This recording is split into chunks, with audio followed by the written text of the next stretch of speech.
Hi ಎಲ್ಲರಿಗೂ ನಮಸ್ಕಾರ. Welcome back to ಕೋಸಿಸಸ್ ಕುಕಿಂಗ್ ಚಾನಲ್. ಬೀಟ್ರೂಟ್ ಪಲ್ಯನ ಯಾವಾಗಲೂ ಒಂದೇ ಥರ ಮಾಡ್ತಾನೆ ಇರ್ತೀವಿ. ಈ ರೀತಿ ಒಮ್ಮೆ ಟ್ರೈ ಮಾಡಿ ನೋಡಿ. 2 ಚಪಾತಿ ತಿನ್ನೋರು 3 ಚಪಾತಿ ತಿಂತಾರೆ. ಅಷ್ಟು ಟೇಸ್ಟಿಯಾಗಿ ತುಂಬಾ ರುಚಿಯಾಗಿರುತ್ತೆ.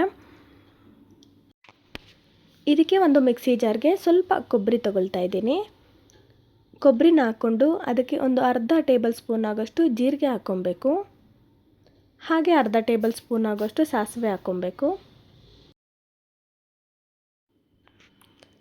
ಇದನ್ನು ಒಂದ್ಸರಿ ರುಬ್ಕೊಂಡಾದಮೇಲೆ ನಾನು ಇದ್ರ ಜೊತೆಗೆ ಹಸಿಮೆಣಸಿನ್ಕಾಯಿ ಕೂಡ ಖಾರಕ್ಕೆ ತಕ್ಕಂತೆ ಹಾಕ್ಕೊಂಡು ರುಬ್ಕೊಂಡಿದ್ದೀನಿ.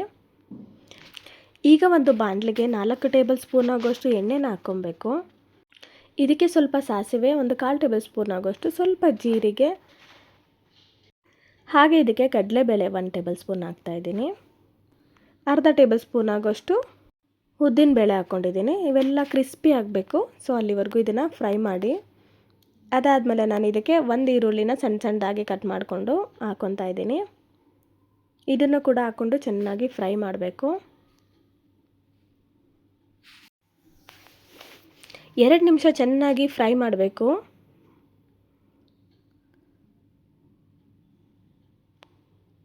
ಸ್ವಲ್ಪ ಕಲರ್ ಚೇಂಜ್ ಆಗಬೇಕು ಈರುಳ್ಳಿ ಎಲ್ಲ, ಅಲ್ಲಿವರೆಗೂ ಇದನ್ನು ಫ್ರೈ ಮಾಡಿ ಆದಮೇಲೆ ನಾನಿವಾಗ ತುರಿದಿರುವಂತಹ ಬೀಟ್ರೂಟ್ ಹಾಕ್ಕೊಳ್ತಾ ಇದ್ದೀನಿ.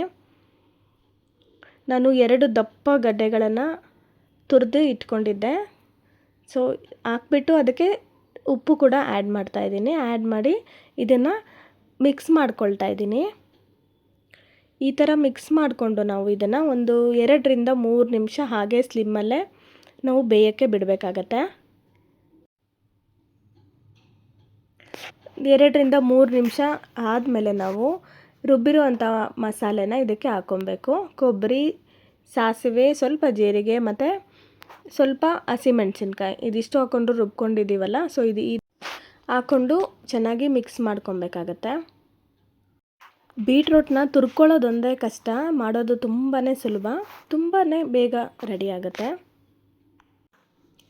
ಈ ಥರ ಎಲ್ಲ ಮಿಕ್ಸ್ ಮಾಡಿ ಆದಮೇಲೆ ಇದನ್ನು ಕೂಡ ಒಂದು 2 ರಿಂದ 3 ನಿಮಿಷ ಹಾಗೆ ಲೋ ಫ್ಲೇಮಲ್ಲೇ ನಾವು ಬೀಟ್ರೂಟ್ ಎಲ್ಲ ಬೇಯೋದಕ್ಕೆ ಬಿಡಬೇಕಾಗತ್ತೆ.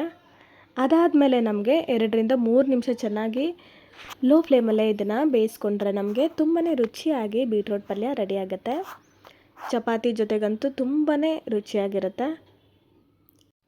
ಬೀಟ್ರೂಟು ನಮ್ಮ ಆರೋಗ್ಯಕ್ಕೂ ಕೂಡ ತುಂಬಾ ಒಳ್ಳೆಯದು. ವಾರಕ್ಕೆ 1-2 ಬಾರಿ ಈ ರೀತಿ ರುಚಿಯಾಗಿ ಮಾಡಿಕೊಂಡ್ರೆ ತುಂಬಾ ಚೆನ್ನಾಗಿರುತ್ತೆ.